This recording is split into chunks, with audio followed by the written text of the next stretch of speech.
pasar las diapositivas, Mar? Muy bien. Bueno, buenos días, iglesia. Gracias a Dios estamos de vuelta. Enviamos saludos desde Italia. Estuvimos por allá unos días con mi esposa, visitando a mis suegros, también preparando todo para el verano, los campamentos y el ministerio que se hace allá también. Así que saludos de parte de la iglesia también en el sur. Muy bien, vamos a continuar lo que es nuestro estudio bíblico acá en la iglesia Les Corts. Estamos estudiando desde el mes de octubre para acá el tema de la cristología. Podemos decir que es el tema central que encierra toda la escritura, ¿no? Aquella frase que hemos dicho desde el principio, ¿la recordáis? El Antiguo Testamento, ¿os acordáis? Apunta a Cristo, ¿no? El Nuevo Testamento depende de Cristo, ¿no? El Antiguo Testamento apunta a Cristo y el Nuevo Testamento depende de Cristo. ¿Lo tenemos por ahí, Mark? Sí, genial. Muy bien. Vamos a orar esta mañana y vamos a redimir el tiempo, que sé que pasa rápido. Y hoy tenemos un tema muy interesante que vamos a desarrollar. Oremos. Señor, que estás en el cielo, Padre, venimos delante de tu presencia, venimos delante del trono de tu gracia, Señor, y rogamos en esta hora que a través de tu Espíritu Santo podamos profundizar, podamos entender, podamos comprender, Señor, aquellas verdades que tú tienes para nosotros. Gracias por la oportunidad que nos das de abrir tu palabra libremente. Y Dios, rogamos tu bendición en este estudio, en el nombre de Jesús. Amén. Amén. Muy bien. ¿Va ahí el mando, Mark? Genial. Ok, perfecto. Merci. Muy bien.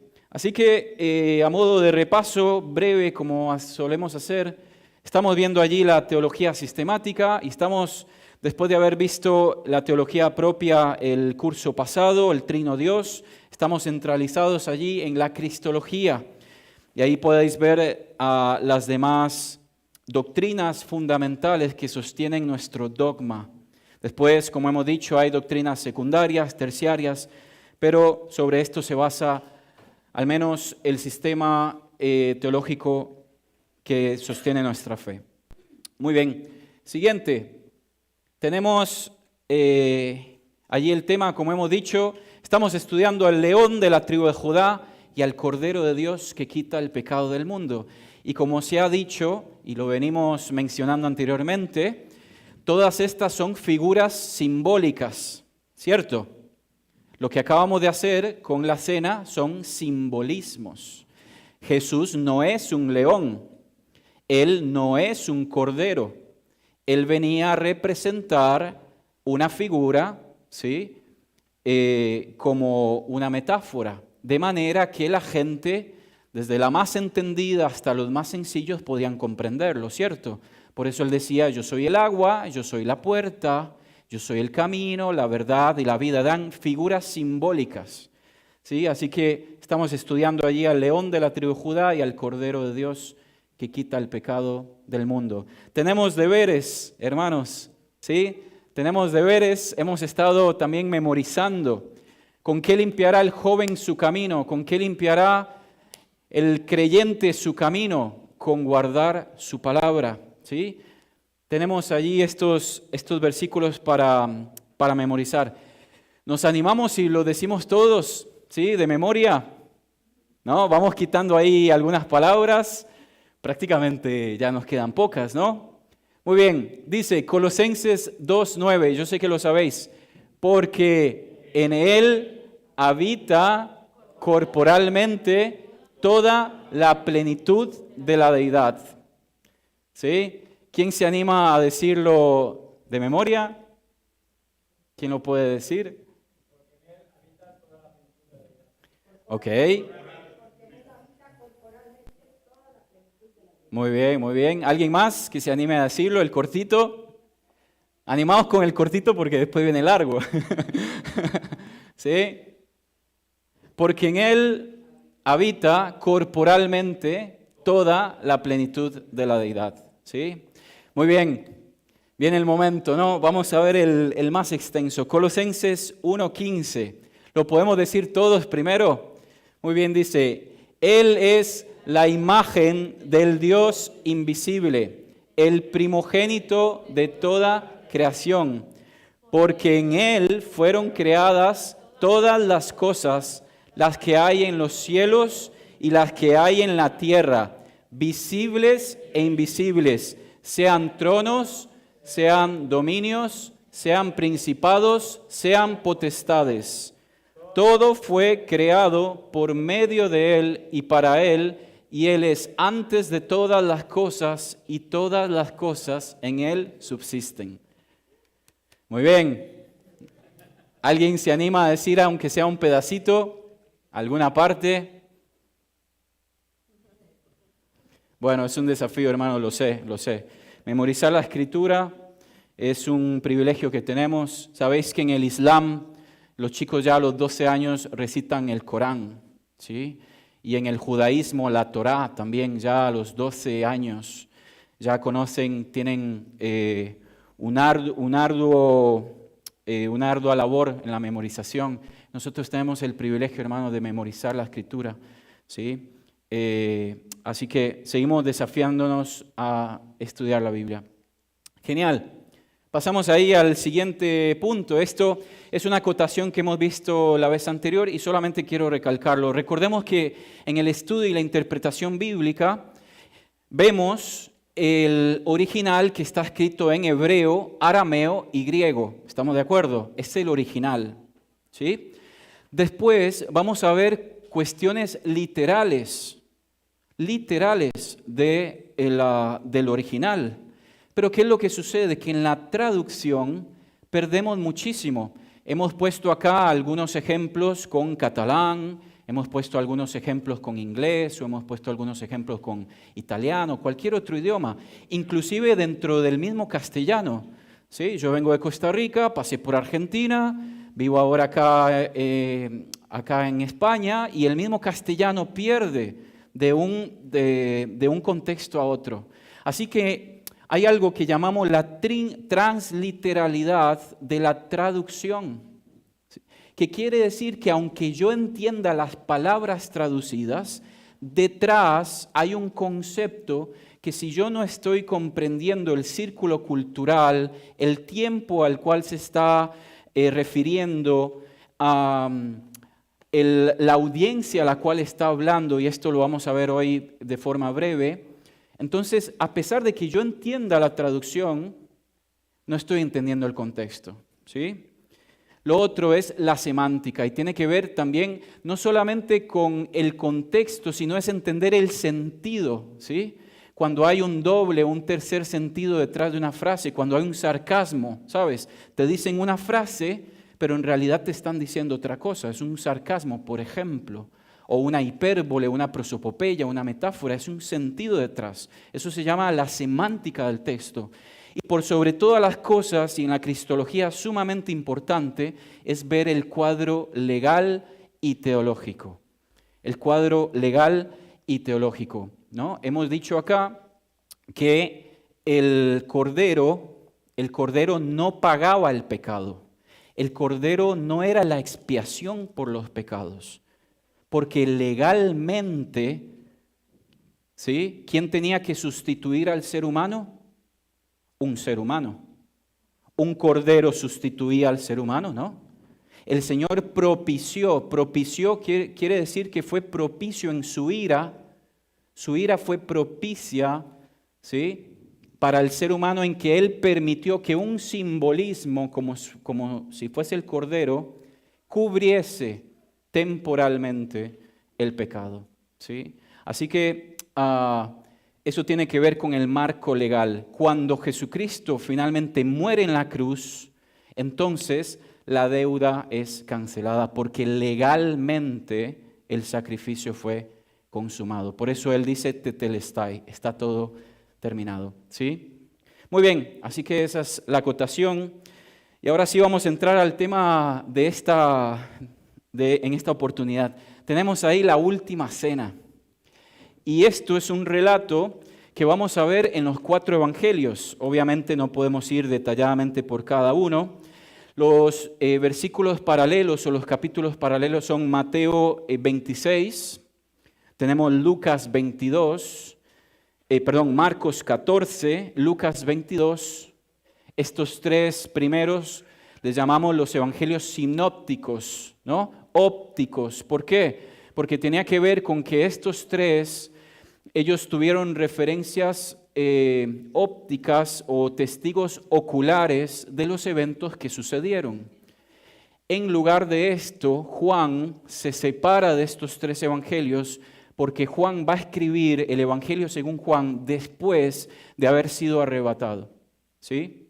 Él escribe Juan, el evangelio de Juan, después de haber tenido la visión que tiene allí en la isla de Patmos. Por eso él escribe en cuanto a Jesús de una forma diferente, porque él no tiene el relato testimonial como tuvieron los primeros 3, sino que él va a presentar a Cristo como Dios, porque él mismo le vio, ¿no? en ese sentido. Así que tenemos allí la cena. Muy bien, para esto voy a servirme de unos ejemplos, ¿sí? Porque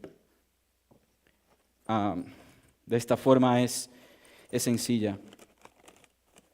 Tenemos por aquí 4 copas. 4 copas. Y tenemos estos 3 panes sin levadura, ¿no? 1, 2 y 3. ¿Sí? No sé si se llegan a ver ahí, si no ponemos las copas de este lado acá. Tenemos 3 panes sin levadura y 4 copas. Y entonces, en esta oportunidad, vamos a detallar y vamos a preguntarnos qué significado cristológico tiene la Cena del Señor. ¿Dónde vemos la cristología en la Cena del Señor? Muy bien, pues antes de contestar esta pregunta, tenemos que entender cuál es el cuadro al cual está haciendo referencia la Cena del Señor. Y en esta ocasión, según nos narra Levítico capítulo 23, tenemos que entender que estamos por entrar, o la Cena del Señor iba a hacer referencia a la celebración de la Pascua, ¿sí? O de las fiestas, de la fiesta pascual, que refería a 3 fiestas en una semana, ¿sí? En primer lugar, la fiesta daba lugar al inicio del calendario agrícola, que era la primavera, ¿no? Esto según el calendario también hebraico, porque cada año en nuestro calendario la Semana Santa o la Pascua cae una fecha diferente, porque nuestro calendario obviamente es distinto al calendario judío. Nuestro calendario es un calendario solar, el calendario judío es un calendario lunar, ¿sí? Así que en estas fechas va a ser alusión al calendario agrícola que tenía que ver con la primavera, y entonces empezaban allí las primeras cosechas. Después tenía que ver con la fiesta judía correspondiente que el Señor iba a cumplir. Venía la Pascua, ¿os acordáis? La Pascua hacía alusión al memorial, una vez más, un recordatorio de lo que había sido la esclavitud y la liberación en Egipto. Ese era el centro de la Pascua, ¿sí? En esta fiesta no solamente se sacrificaba el cordero el día 14 del mes de Nisán, del primer mes en el calendario hebraico, sino que a partir del día 15, que también era el día de expiación, empezaban lo que eran los panes sin levadura. ¿Sí? Durante toda esa semana se festejaban el día 14 de la Pascua, se comía el cordero en casa. ¿Sí? ¿A quién le gusta el cordero? ¿No? Bueno, el cordero, ¿no? Esto es interesante. Después, a partir de esta semana, entonces se comían constantemente los panes sin levadura con algunas hierbas amargas y algo que vamos a ver más adelante. Esto hacía referencia a la amargura que había sido el tiempo de cautiverio en en Egipto.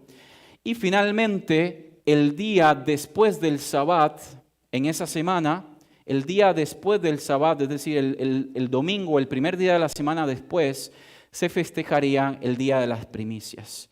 Es decir, aquellas primeras cosechas que eran ofrecidas al Señor en ofrenda. Como podemos ver en el cuadro, el Señor es el Cordero, ¿sí? Él fue el pan sin levadura, el pan sin pecado que fue sepultado, y Él resucitó al tercer día, siendo Él el primogénito entre los muertos, ¿sí? Así que Jesucristo es el cumplimiento de estas tres fiestas. Entonces estamos entrando allí, hermanos, en el contexto de la Pascua, ¿no? ¿Y por qué hacemos el contexto? Bueno, porque tenemos que entender el siguiente cuadro. Y acá es donde nos vamos a centrar seguramente más sólidamente. Muy bien, entonces festejamos la fiesta de la Pascua. Y lo que veis allí es una representación de cómo podemos pensar que se situaban los discípulos a la hora de la mesa. En este momento, la tradición no necesariamente era una mesa con bancos, ¿sí? Era una especie tal vez de una mesa corta donde ellos se recostaban en el suelo, tal vez a algunos cojines, ¿no? Tal vez algunos almohadones, no sé, unas alfombras, algo.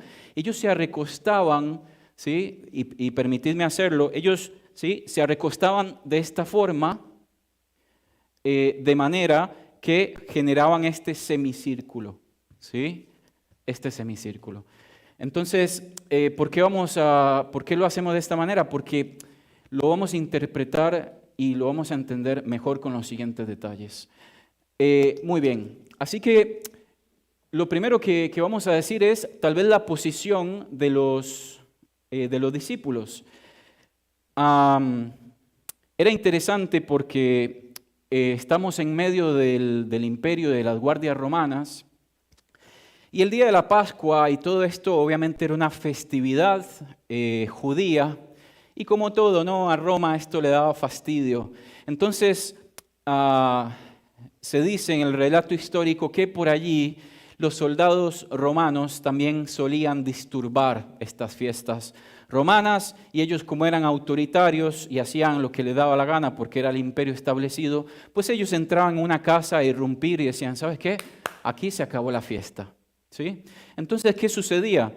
Pues que el Señor, teniendo esto en cuenta, pone a uno de sus discípulos como el que guarda la puerta, ¿no? Y a través de los 4 evangelios podemos entender que ese lugar le correspondía a Pedro.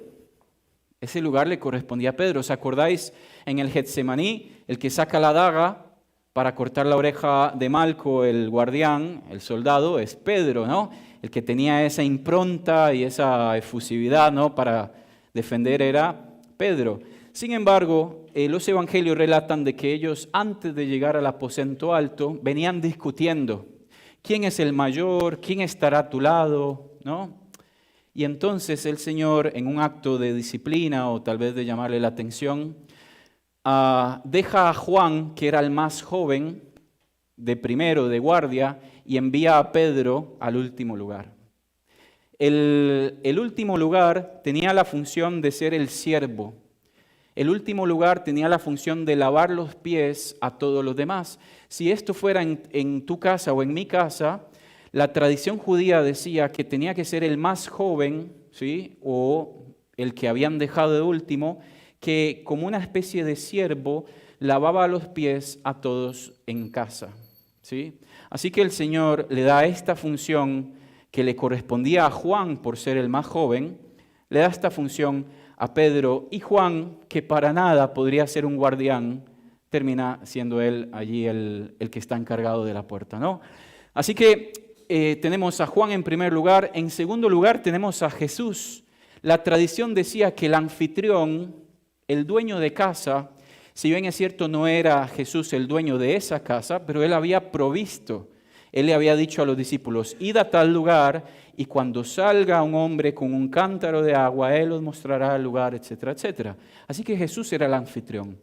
Y Él se va a colocar allí en segundo lugar. Y en tercer lugar, como si fuese algo irónico, el Señor le da la espalda, ¿no? ¿Os acordáis la posición, no? A recostados, y el que está detrás de Él, Jesús le da la espalda a nada más y nada menos que a Judas. Esto es una demostración también de la gracia de Dios, que el Señor, sabiendo que aún estaba a minutos de traicionarle, el Señor aún así le está confiando en Él, ¿sí? Después están los demás discípulos que tal vez en el texto bíblico no podemos asegurar cuál era su posición. ¿Por qué decimos que Pedro está también de último lugar? No solamente porque a él le tocaba el lavado de los pies, sino porque el Evangelio de Juan dice que Pedro le hace señas a Juan en un momento de la cena, ¿sí? Entonces, si lo vemos de esta forma, Pedro tiene total visibilidad con Juan, que está de frente, para hacerle señas y referirle algo al Señor. Muy bien, así que lo primero que queríamos ver era la posición de los discípulos. Después, vamos a ver lo que tenía que ver con el partimiento del pan. Básicamente la Pascua o esta festividad estaba dividida en dos partes. Como podéis ver, habían 3 panes, estos panes sin levadura. Estos panes se llama matzá, ¿sí? El matzá. Y hoy podemos entender a la luz de la Escritura por qué eran 3 panes, porque uno era el Padre, otro era el Hijo y otro era el Espíritu Santo. Así que el Señor toma el pan del medio, que era el Hijo, que por vosotros es partido. ¿Sí? Bueno. Él parte el segundo pan. Y entonces, una parte la conserva. Una parte la conserva. Esta parte se llamaba el aficomán. Esta parte la conserva.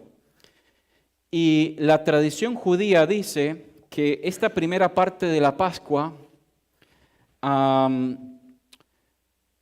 ellos tenían la costumbre de que si por alguna razón toda la festividad no se podía finalizar, por alguna razón, ya con que se diese la primera parte, de manera simbólica ya habían comido la Pascua, ¿sí?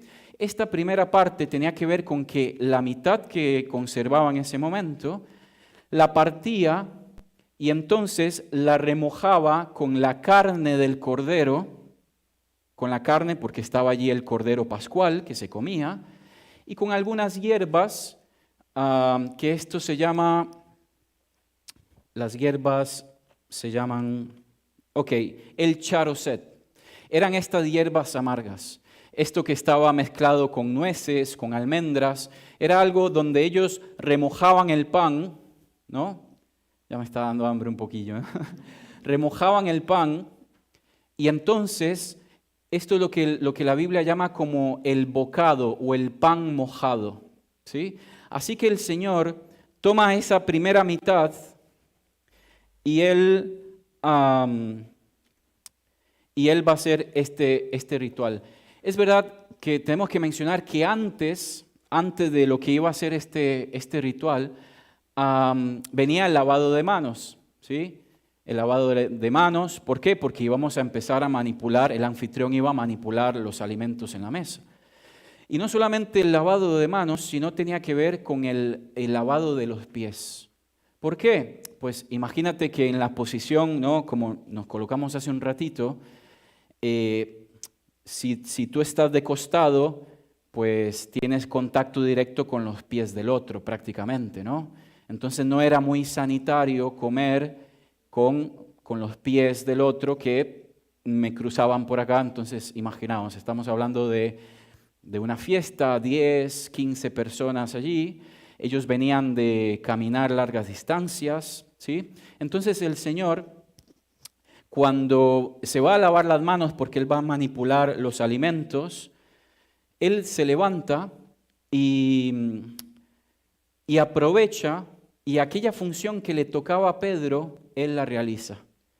Y entonces él va y se dirige a Pedro y empieza a lavarle los pies. Y ahí es donde Pedro le dice, Señor, ¿me lavas tú a mí? Debería ser yo a ti. ¿Por qué Pedro le dice eso? Porque él había sido enviado de último y él tenía la obligación de lavarle los pies a los demás. Sin embargo, el Señor toma ese lugar. Y entonces el Señor le dice, mira, si no te lavo los pies, no tendrás parte conmigo. Era la tradición, ¿no? Si no tenemos esta higiene para la mesa, no vas a poder participar de los símbolos. Así que Pedro, como siempre, ¿no?, va de un extremo al otro y le dice, bueno, Señor, ¿sabes qué? Lávame todo. No me lave solo los pies, lávame todo. Y el Señor le dice, no, porque tú ya te has lavado. Esto hacía referencia a que ellos, antes de entrar al aposento alto, habían pasado por el baño. Ellos se habían bañado, venían de una larga caminata y la tradición dice que ellos seguramente habían pasado por el baño, ¿sí? Entonces el Señor le dice, mira, no es necesario que yo te lave, que yo te bañe otra vez, sino solamente tus pies. Esto también, como lo entendemos, tiene una acotación espiritual, ¿no? Tiene que ver con que nosotros hemos aceptado al Señor Jesucristo una sola vez y para siempre. Hemos sido lavados con la sangre del Cordero una sola vez y para siempre. Y el lavado de los pies tiene que ver con la confesión, con que obviamente, aún siendo lavados, nuestros pies se ensucian, ¿sí? Entonces el Señor está dando allí una lección espiritual. Una vez hecho el ritual entonces de la higiene, ahora sí, ¿no?, el Señor toma aquella parte del matzá, empieza a partir el bocado, lo moja entre las hierbas y entonces empieza a darle uno a uno. Y cuando le empieza a dar uno a uno, los discípulos empiezan a preguntarle al Señor, ¿seré yo, maestro? Él había anunciado la profecía de la traición. Él lo había anunciado, ¿no? Él dijo, antes, durante este tiempo, ¿no?, aparecerá uno que me va a traicionar. En esta mesa habrá uno que me va a traicionar. Entonces, cuando Él da el bocado, el pan mojado, los discípulos empiezan a hablar entre ellos. Y cuando el Señor se acercaba y decía, ¿seré yo, maestro? ¿Seré yo, maestro? Acá vemos una particularidad porque en el relato de los evangelios dice el Señor que cuando se acercó a Judas, que fue el primero que tenía a su costado, ¿no?, el Señor hace este movimiento, prácticamente era dárselo en la boca. Judas le dice, ¿seré yo, rabí? Los demás discípulos decían, ¿seré yo, Señor? ¿Sí? Y desde ahí vas a ver la diferencia de cómo Judas nunca tuvo al Señor como su Señor, solamente como un maestro. A propósito, ¿tenemos nosotros al Señor como un rabí? Algunas veces sí. El Señor quiere ser nuestro Señor, ¿sí? Así que hasta ese momento se puede decir que ellos han participado de lo que sería oficialmente la Pascua, ¿sí? ¿Por qué? Porque dijimos que era aquel ritual breve, en primera instancia, que se hacía en caso de que no se finalizara la fiesta. Muy bien, ¿qué pasa a continuación? Pues que el Señor, habiéndole dado el bocado o el pan mojado a Judas, inmediatamente se refiere a él y le dice, lo que has de hacer, hazlo pronto, ¿sí? Lo que has de hacer, hazlo pronto. Así que él se refiere al Señor y Judas inmediatamente se levanta de la mesa y sale. Juan dice, allí a partir del versículo del capítulo 13 al final, dice que los discípulos no se escandalizaron. ¿Por qué? Porque Juan era el tesorero y Judas era el tesorero. Y los discípulos piensan que el Señor le ha enviado a dos cosas, o a comprar algo que hacía falta para la cena, o a dar a los pobres, porque como todo, ¿no? En aquella fiesta, pues había gente que no tenía para convidar con la cena del Señor, por lo cual los discípulos no se escandalizan. Cuando ven que Judas se levanta después de que el Señor le ha dado una instrucción, ellos no se escandalizan. ¿Por qué? ¿Qué hubiese pasado si el Señor lo señala a Judas como el traidor? Y sí, reacciona Pedro. Podemos llegar a esa conclusión y si no, tal vez uno que otro, ¿no? Entonces, no, en ese cuadro de la mesa no hubo una confusión. Muy bien, tenemos entonces allí el matzá y a partir de ese momento entonces podemos decir que va a intervenir la segunda etapa de la Pascua. La segunda etapa de la Pascua. Ahora sí, Judas está fuera del escenario, el número 3 se ha levantado y ha salido, y entonces el Señor, ¿qué va a hacer? Va a tomar la otra parte, ¿sí? Esta la ha repartido entre todos, el pan mojado, ¿sí? Él va a tomar el aficomón, ¿sí? El aficomán, y entonces va a decir, este es mi cuerpo que por vosotros es partido. ¿Por qué? Porque, como veis allí, tenemos 13 lugares y tenemos un circulito con un signo de pregunta. ¿Qué será eso?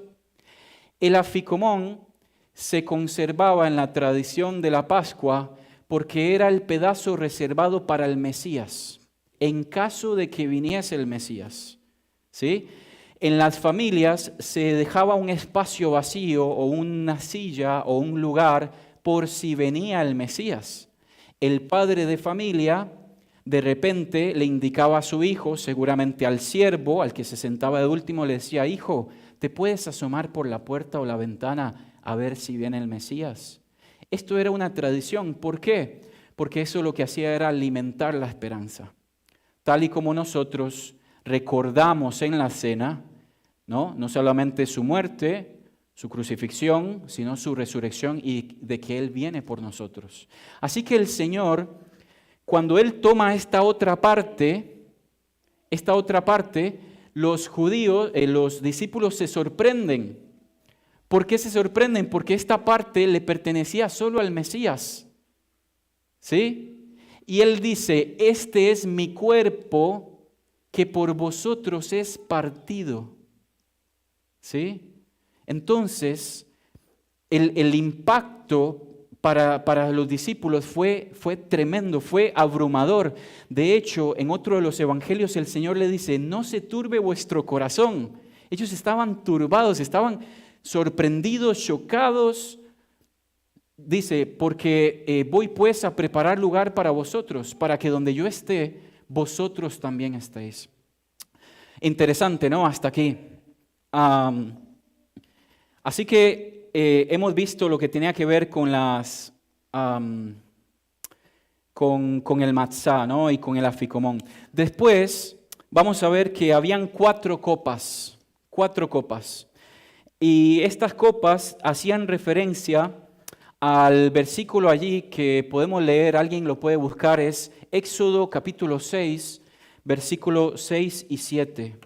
Por tanto, di a los hijos de Israel: yo soy el Señor, y os sacaré de debajo de las cadenas del Egipto, y os libraré de su esclavitud, y os redimiré con brazo extendido y con juicios grandes, y os tomaré por pueblo mío, y yo seré vuestro Dios, y sabréis que yo soy el Señor vuestro Dios, que os sacó de debajo de las cadenas del Egipto. Gracias, Maripaz. Genial. Entonces ahí, en estos 2 versículos, vamos a ver 4 verbos. Y en la fiesta de la Pascua, estos 4 verbos, ¿no?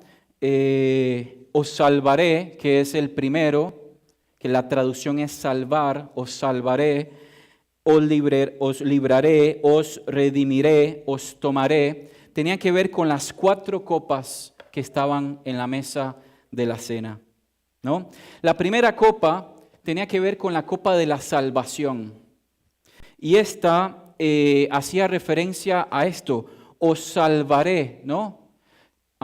¿Cuál es la versión? ¿Cómo dice en nuestra versión? Os sacaré, ¿sí? Os sacaré de Egipto, os salvaré, ¿no? Los voy a rescatar de allí.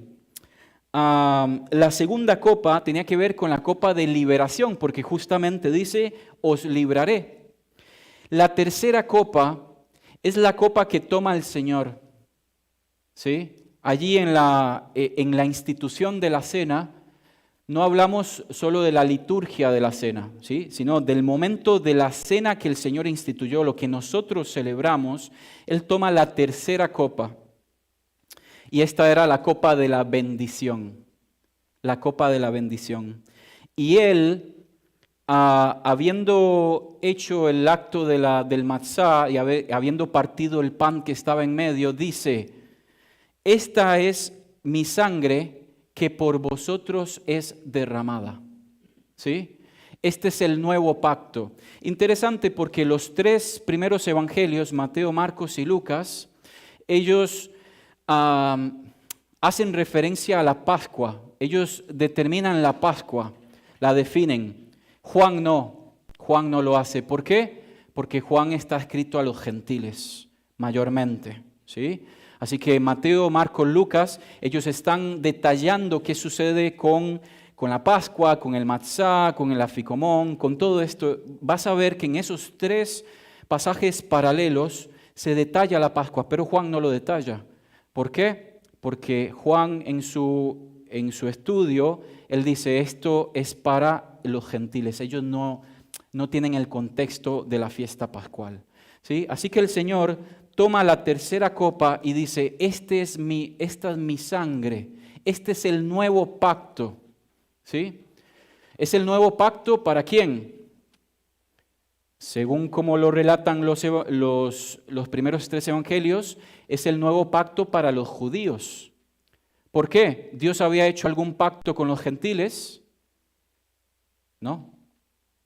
El Señor era el pacto con los gentiles. El Señor antes no había pactado con los gentiles hasta que Él murió, ¿no? Así que el Señor le dice allí a sus discípulos, que son todos judíos, este es el nuevo pacto. ¿Por qué el nuevo pacto? Porque iba a venir a reemplazar lo que había sido el pacto anterior a través de los símbolos, lo que era el cordero, etcétera, etcétera, ¿no? Muy bien, y hacemos hincapié en esto. Probablemente, esto no podemos decirlo con certeza, pero probablemente lo que se servía en esta tercera copa era vino nuevo. Vino nuevo. Esto tiene que ver con vino sin fermentación. ¿Sí? ¿Por qué vino nuevo? Porque, hermanos, delante del Señor no puede haber ninguna contaminación. Tal y como el pan no tenía levadura, porque la levadura era símbolo del pecado, sería una incongruencia decir que ese vino tenía fermentación. La fermentación es un proceso de descontaminación química, ¿no?, que se encuentra allí a través de, de los días que van sucediendo a través del vino. ¿Sí? Entonces entendemos que el vino que el Señor puso allí, estableció en esa copa, era vino nuevo. Y esto también, ¿por qué? Porque la Pascua era una fiesta familiar. Era una fiesta donde estaban los niños, los jóvenes. Entonces, podemos también recalcar de que probablemente el vino que estaba allí era vino sin fermentación. Por último, venía la preparación del cordero.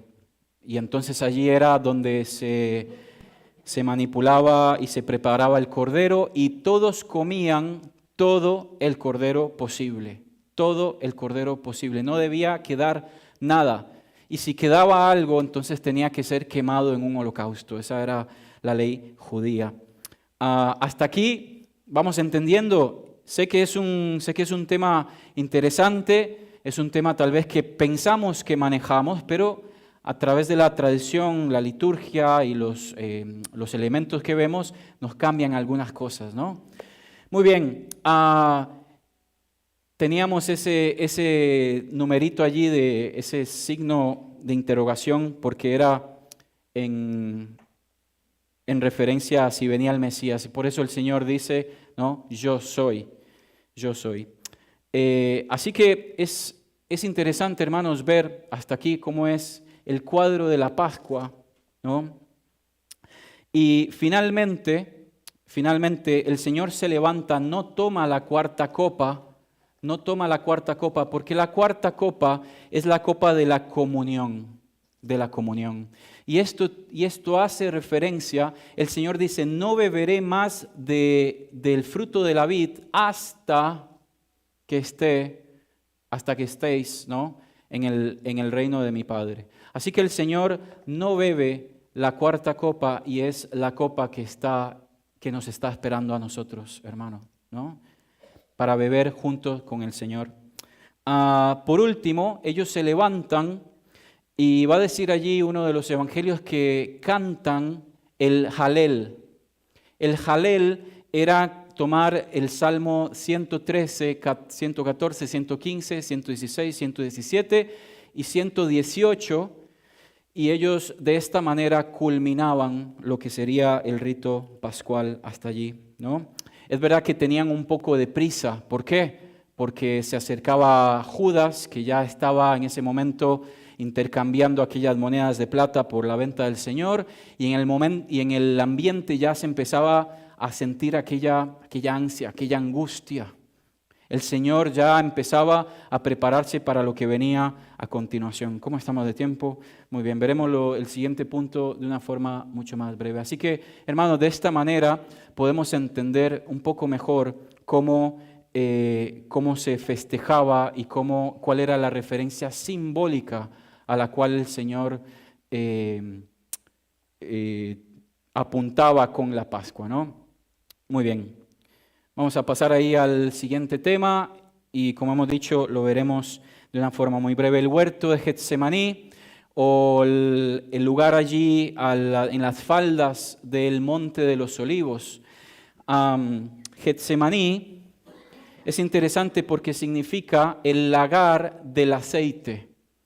El lagar, esta palabra que por ahí escuchamos, yo por ejemplo la había escuchado, pero no me había detenido exactamente a saber qué es. Seguramente algún hermano sabe lo que es. El lagar es esa especie de recipiente, o en otras culturas era una piedra donde se pisaba la uva o las aceitunas para que se empezase a vertir el aceite. Así que Getsemaní significa aquella piedra, el recipiente donde se pisaba el aceite de las olivas. Qué interesante, porque iba a ser en Getsemaní donde empieza todo el proceso de la captura del Señor, donde Él empieza a sufrir y empieza el proceso de nuestra sustitución, ¿no? Muy bien, como vemos allí, entonces Jesús va al Getsemaní, podemos decir, principalmente con un objetivo, además del cumplimiento de las profecías. Él va con un objetivo, y es Jesús se aparta para orar. Él se va a preparar para aquel momento que partiría, escucha hermano, partiría la eternidad en dos. Por primera y única vez en el Dios atemporal, en el que está fuera del tiempo, el trino Dios se separaría. El Padre abandonaría al Hijo y el Señor necesita tomarse este tiempo. Él necesita, si bien es cierto, buscaba a su Padre constantemente, pero el Getsemaní va a ser ese momento crucial donde Él se aparta para orar. Por eso dice esta exclamación, dice, mi alma está muy triste hasta la muerte, hasta la muerte. ¿Y por qué exclama esto? Bueno, porque se aproxima la traición de Judas en unos momentos, ¿sí? ¿Os acordáis? Aquel al que le había dado la espalda, aquel al que le había dado el pan mojado en acto de honrarlo, ¿no? Le había puesto el bocado en su boca. Judas le traiciona. No solo Judas le traiciona, sino próximamente a este evento vendría la negación de Pedro. Aquel, ¿no? Otra vez que recién le había lavado los pies, que en este momento de la captura le había cortado la oreja al soldado romano, como hemos dicho.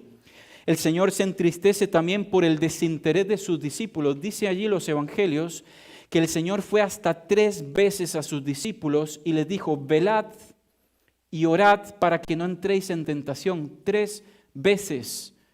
¿Cómo nos damos cuenta del desinterés, de la falta de discernimiento que tenían los discípulos? Y en esto, hermanos, muchas veces nosotros nos vemos identificados. El Señor viene hasta 3, 4, 5 veces y te dice, velad y orad para que no entréis en tentación. En otra oportunidad hemos estudiado en cuanto a la tentación. Y Satanás está allí, dice Pedro, como león rugiente, ¿no? Y la figura que usa es que mientras se piensa que el león está de frente, está detrás y viene a por ti, y a por tu testimonio, y a por tu vida, y a por nuestra iglesia. El Señor le dice hasta 3 veces a los discípulos, velad y orad, y cuando llega los ve durmiendo. Tanto que en el último relato les dice, muchachos, ya está, duerman, ya está, anda, dormí, ¿sí? No pude contar con vosotros. Él no solamente está triste por la traición de Judas, por la negación de Pedro, sino por el desinterés de sus discípulos, tanto que cuando ven a los soldados llegar, escapan, huyen, lo abandonan, lo dejan allí. El Señor vería en las horas siguientes la reprobación del pueblo, vería los 6 juicios. Interesante porque los juicios del Señor fueron ilegales, lo sabéis. No podía haber un juicio de noche. El Señor fue 6 veces juzgado de noche, totalmente ilegal. Interesante, ¿no? Porque el hombre, el número 6, juzgando al Creador. Por último, y no menos importante, el Señor está muy triste y su angustia y está sudando gotas de sangre porque Él sin duda cargaría el peso condenatorio, judicial, jurídico y todo el marco legal que hemos estudiado con respecto al pecado tuyo y al pecado mío. Como hemos dicho anteriormente, el Señor no cargó los pecados, no es un concepto cuantitativo, ¿sí? El Señor cargó el pecado, Él se hizo pecado, ¿sí? Así que en Getsemaní podemos decir que la primera parte de ese aposento, de ese lugar, tenía que ver con que Jesús se aparta para orar y para buscar a su Padre. Y por último, la segunda parte del Getsemaní tiene que ver con aquello que el Señor manifiesta. El Señor en primer lugar va al Getsemaní porque Él manifiesta su humanidad. Él manifiesta allí en su tensión, en su carácter, en sus emociones. Él está experimentando su humanidad. Como hemos visto acá, José ha empezado este estudio hablando de la humanidad de Cristo, ¿sí? Vimos la clase anterior por qué Jesús era a nivel de concepción, porque Él era 100% hombre, ¿no? Así que el Señor va a Getsemaní porque Él manifiesta su humanidad. Va al Getsemaní en segundo lugar porque en esa humanidad Él necesita depender de su Padre. Hermanos, si el Señor dependió de su Padre, ¿quiénes somos nosotros para omitir esta parte? Necesitamos dependencia del Señor, ¿sí? En tercer lugar, Él muestra su humanidad, pero también muestra su deidad, porque hemos dicho que Él es el hombre perfecto y en Él está la unión hipostática, 100% Dios y 100% hombre. Y cuando vienen los soldados a preguntar ¿quién es?, Él dice, yo soy, y todos caen al suelo. Esa afirmación del yo soy era el yo soy porque soy, ¿sí? Yo soy el que soy, el Yahvé, el tetragrama, el yo soy. Él muestra su señorío también teniendo control por sobre todas las cosas. Por último, en esa dependencia, él está orando al Señor y dice, Señor, si es posible, ¿os acordáis de la copa de la bendición del nuevo pacto? Dice, si es posible, en dependencia al Padre y en sujeción a lo que el Padre le había estipulado hacer, dice, si es posible, pasa de mí esta copa. ¿Por qué? Porque en el ritual que vimos anteriormente, ¿sí?, la copa pasaba de uno en uno. Entonces el Señor lo que está diciendo es, esta copa del sufrimiento, esta copa de la redención, esta copa de la bendición del nuevo pacto por mi sangre, Señor Padre, si es posible, si tú lo tienes a bien, pasa de mí, que no sea algo permanente, que no sea algo que se establezca a ti. Pero aún así, el Señor menciona esta cláusula y dice, pero que no se haga mi voluntad, sino la tuya que está en el cielo. Es decir, el Señor en esa oración, Él está dispuesto a decir, Señor, si tú quieres que yo permanezca en esta copa, lo voy a hacer. Lo voy a hacer, ¿sí? Así que en esa sujeción, en esa obediencia al Padre. Por último, y vemos estos dos contrastes y oramos. El Señor aún en la hora más oscura, en la hora más difícil, mostró su compasión para con Malco. Malco era un incircunciso, podemos decir. Era un impío, un no creyente, que venía por el Señor. Y cuando sale Pedro contra él y le corta la oreja al Señor, le restaura la oreja. Podemos ver allí la compasión, la muestra de amor, inclusive en el momento más difícil del Señor, cuando Él estaba allí en la plena angustia, sudando gotas de sangre, viendo toda la traición, viendo lo de Judas, viendo lo de Pedro, viendo lo del pueblo, todo lo que acontecía, aún en ese momento el Señor mostró misericordia, aún en ese momento. ¿Por qué? Porque Malco no le conocía. Qué hermoso sería ver un día a Malco con nosotros en la eternidad, ¿no? No sabemos si él, no sabemos el relato, si él efectivamente habrá tenido un cambio allí en su corazón. Seguramente porque nunca pasó una persona por el Señor sin que fuese transformada. A excepción de uno, ¿no? El Señor ve la decepción de Judas, aquel que caminó con Él 3 años, aquel a quien Él confió, aquel a quien Él le dio la espalda, a quien Él honró en la cena, en la última cena, dándole el bocado o el pan mojado. A ese lo mira y le dice, con un beso me traicionas. ¿Sí? Porque en la fiesta, hermanos, en la fiesta aparecen todos. En las horas oscuras aparecen solo los amigos y los hermanos. ¿Sí? El Señor mira a Pedro y le dice, ¿sabes qué? Ahora entiendo. Yo nunca fui tu Señor, yo solo fui tu maestro, tu rabí. 2 temas, hermanos, esta mañana que hemos desarrollado allí. Hemos visto la cena del Señor y su cumplimiento profético y cristológico, y hemos visto lo que sería la previa, ¿no?, de lo que va a ser la crucifixión, el sufrimiento, los juicios que seguramente vaya a desarrollar Jacob. Vamos a orar y vamos a terminar esta mañana con el estudio. Señor, que estás en el cielo, gracias, papá, por tu palabra, y gracias porque ya no tenemos que apartar aquella parte del pan sin levadura, esperando al Mesías, porque tú eres el Mesías. Gracias porque tú, Señor, diste tu vida en rescate. Fue tu cuerpo partido, fue tu sangre derramada, Señor. Fue ese pacto para con nosotros.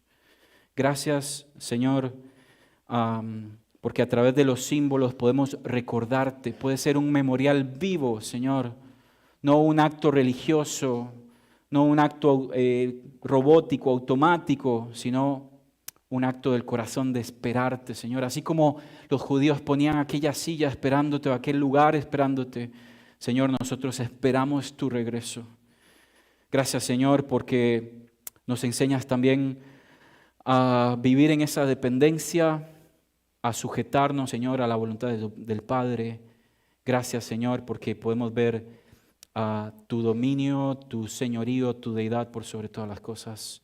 Señor, bendice tu palabra y también bendice el tiempo, el resto del día y nuestro regreso a casa. Oramos en el nombre de Jesús, poderoso.